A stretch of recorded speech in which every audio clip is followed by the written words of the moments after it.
Hello, and welcome to another episode of Climbing on the Bookshelf.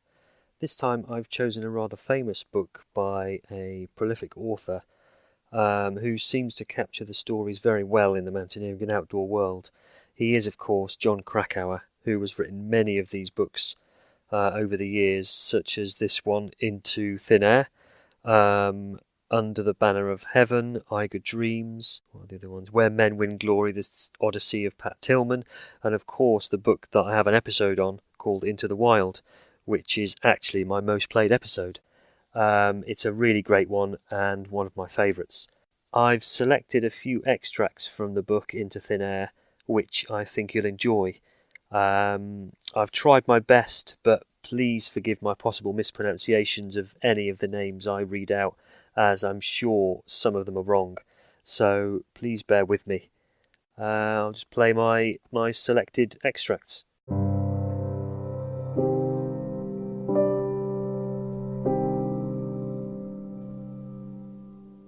In March 1996, Outside magazine sent me to Nepal to participate in and write about a guided ascent of Mount Everest. I went as one of 8 clients on an expedition led by a well-known guide from New Zealand named Rob Hall. On May the 10th, I arrived on top of the mountain, but the summit came at a terrible cost. Among my 5 teammates who reached the top, 4, including Hall, perished in a rogue storm that blew in without warning while we were still high on the peak. By the time I descended to base camp, 9 climbers from 4 expeditions were dead, and 3 more lives would be lost before the month was out. The expedition left me badly shaken, and the article was difficult to write. Nevertheless, 5 weeks after I returned from Nepal, I delivered a manuscript to Outside, and it was published in the September issue of the magazine. Upon its completion, I attempted to put Everest out of my mind and get on with my life, but that turned out to be impossible. Through the fog of messy emotions, I continued trying to make sense of what had happened up there, and I obsessively mulled the circumstances of my companions' deaths. The Outside piece was as accurate as I could make it under the circumstances, but my deadline had been unforgiving. The sequence of events had been frustratingly complex, and the memories of the survivors had been badly distorted by exhaustion, oxygen depletion, and shock. At one point during my research, I asked 3 other people to recount an incident all 4 of us had witnessed high on the mountain, and none of us could agree on such crucial facts as the time, what had been said, or even who had been present. Within days after the Outside article went to press, I discovered that a few of the details I'd reported were in error. Most were minor inaccuracies of the sort that inevitably creep into works of deadline journalism, but one of my blunders was in no sense minor, and it had had a devastating impact on my friends and family of one of the victims. Only slightly less disconcerting than the article's factual errors was the material that necessarily had to be omitted for a lack of space. Mark Bryant, the editor of Outside, and Larry Burke, the publisher, had given me an extraordinary amount of room to tell the story. They ran the piece at 17,000 words, 4 or 5 times as long as a typical magazine feature.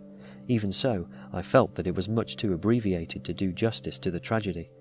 The Everest climb had rocked my life to its core, and it became desperately important for me to record the events in complete detail, unconstrained by a limited number of column inches. This book is the fruit of that compulsion.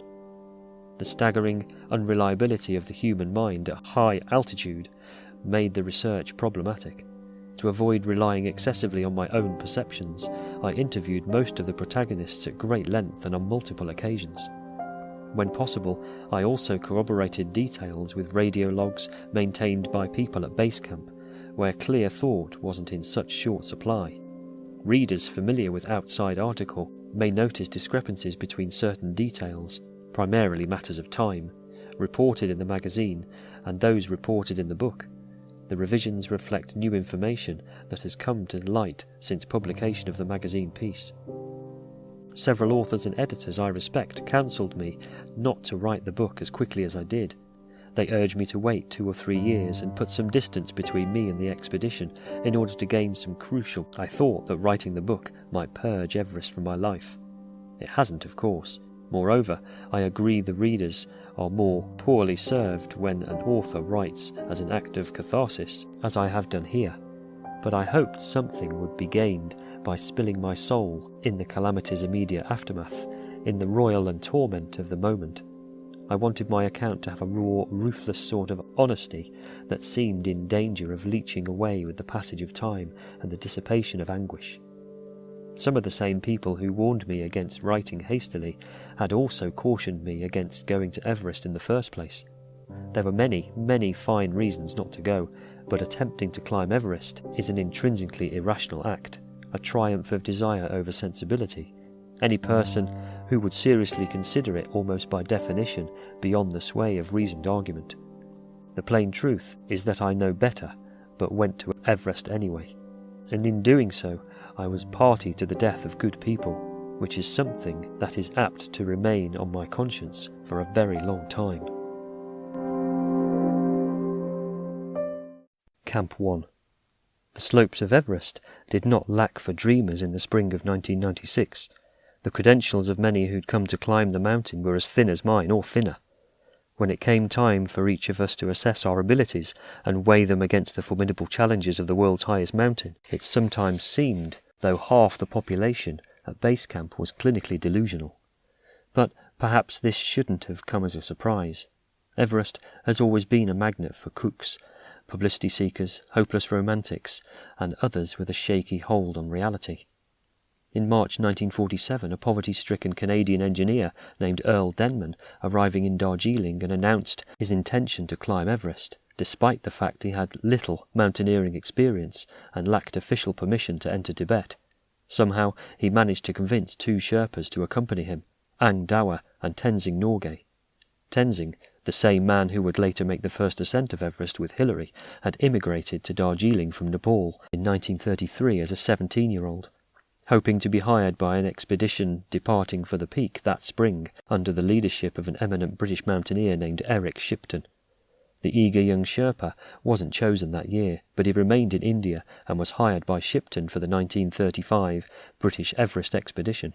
By the time he agreed to go with Denman in 1947, Tenzing had already been on the Great Mountain 3 times. He later conceded that he knew all along Denman's plans were foolhardy, but Tenzing too was powerless to resist the pull of Everest. The summit. Scott Fisher ascended the summit around 3:40 on the afternoon of May the 10th to find his devoted friend and Sirdar Lopsang Jangbo waiting for him. The Sherpa pulled his radio from inside his down jacket, made contact with Ingrid Hunt at base camp, then handed the walkie-talkie to Fisher. "We all made it," Fisher told Hunt, 11,400 feet below. "God, I'm tired." A few minutes later, Makalu Gao for Doug Hansen to appear as a rising tide of cloud lapped ominously at the summit ridge. According to Lopsang, during the 15 or 20 minutes Fisher spent on the summit, he complained repeatedly that he wasn't feeling well, something the congenitally stoic guide almost never did. "Scott tell to me, I am too tired, I am sick, also need medicine for stomach," the Sherpa recalls. "I gave him tea, but he drank just a little bit, just half cup. So I tell to him, 'Scott, please, we go fast down.' So we come down then." Fisher started down first, about 3:55. Lopsang reports that all was more than 3/4 full when he left the summit. For some reason, he took his mask off and stopped using it. Shortly after Fisher left the top, Gao and his Sherpas departed as well, and finally Lopsang headed down, leaving Hall alone on the summit awaiting Hansen. A moment after Lopsang started down, about 4 o'clock, Hansen at last appeared, toughing it out, moving painfully slowly over the last bump on the ridge. As soon as he saw Hansen, Hall hurried down to meet him. Didn't he turn Hansen around much lower on the mountain, as soon as it became obvious that the American climber was running late?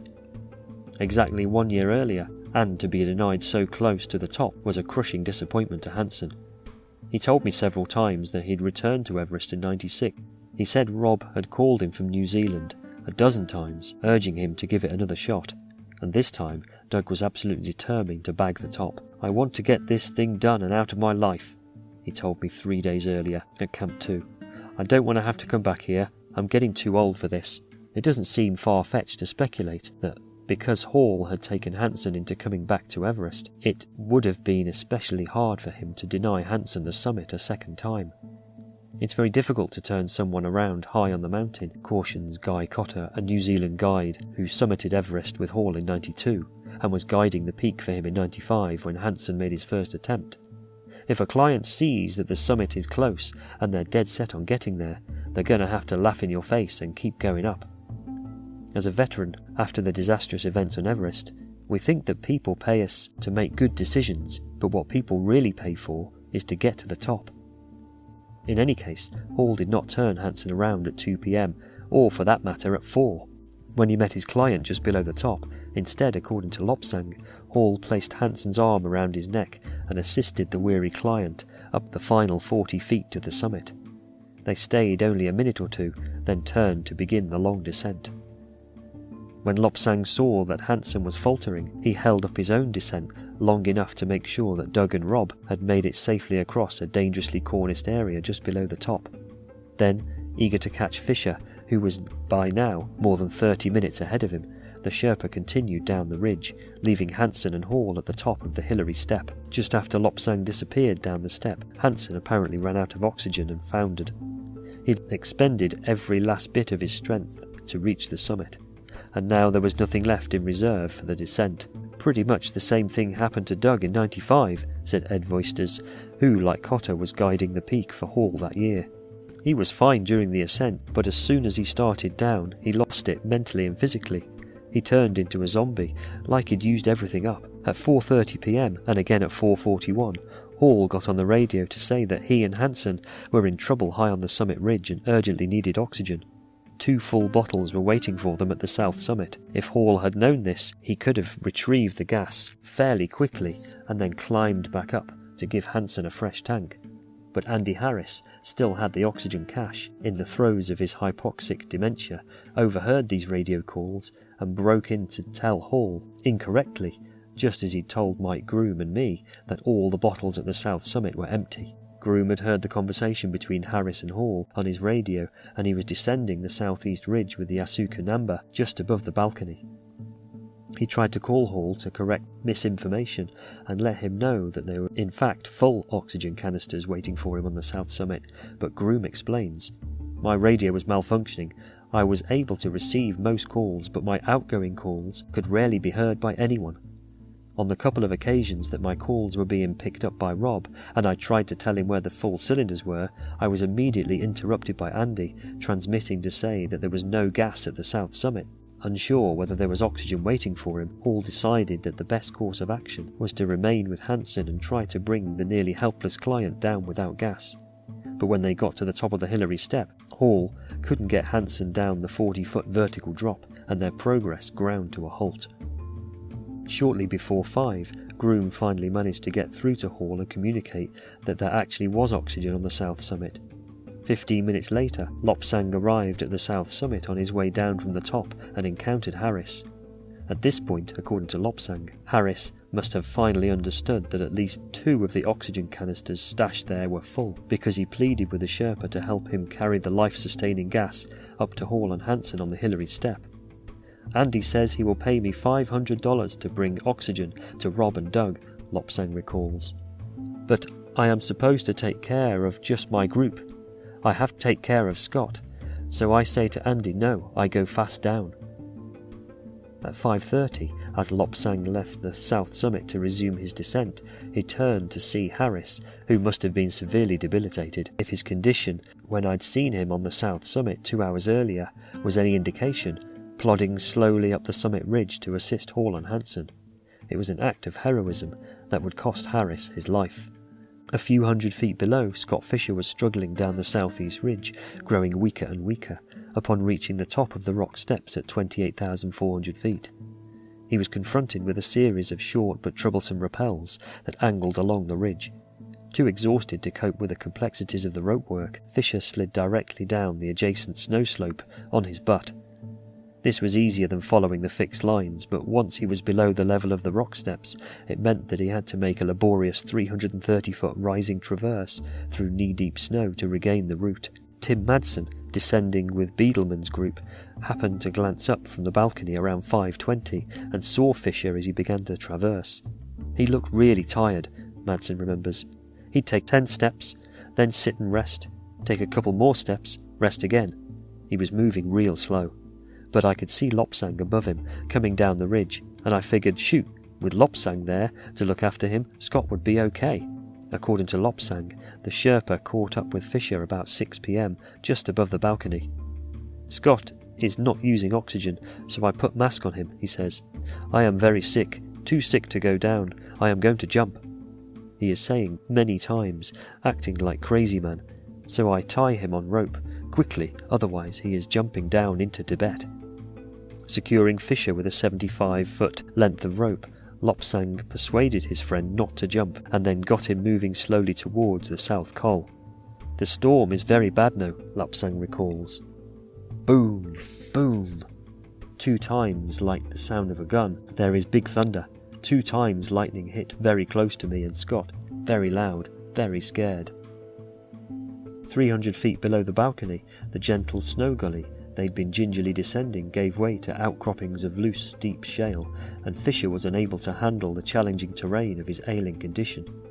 Scott cannot walk now. I have big problem, says Lopsang. I try to carry, but I am also very tired.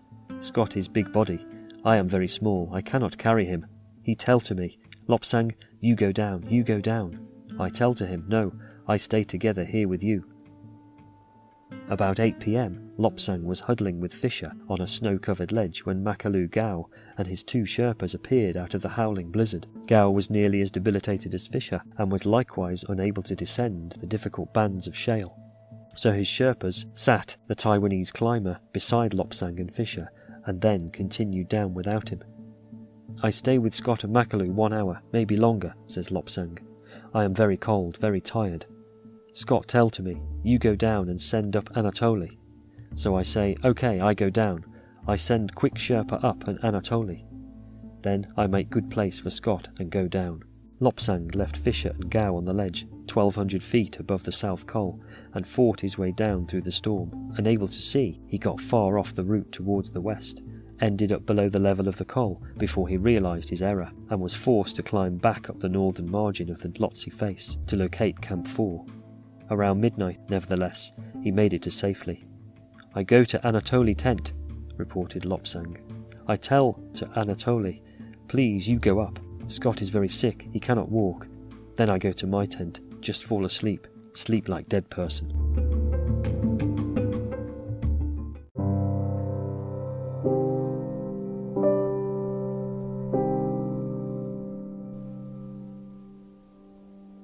Arriving at the bottom of the Khumbu Icefall on Monday morning, May the 13th, I came down the final slope to find Ang Sering, Guy Cotter and Caroline Mackenzie waiting for me at the edge of the glacier.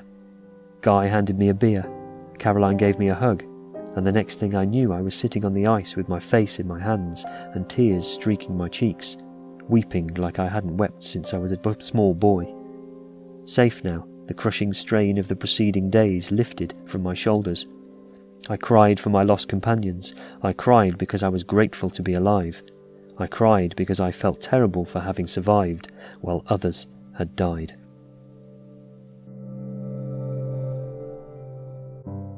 If you think you've been inspired by what I've read out and would like to know more about what happened, either you can buy the book from the publisher on the episode details. I've left a link on there via the Pan Macmillan site, so thank you Pan Macmillan for that, for the permission to read out the extracts. Or you can do some of your own digging around and research into what happened, as there are numerous accounts that were written and reported about the tragedy in 1996.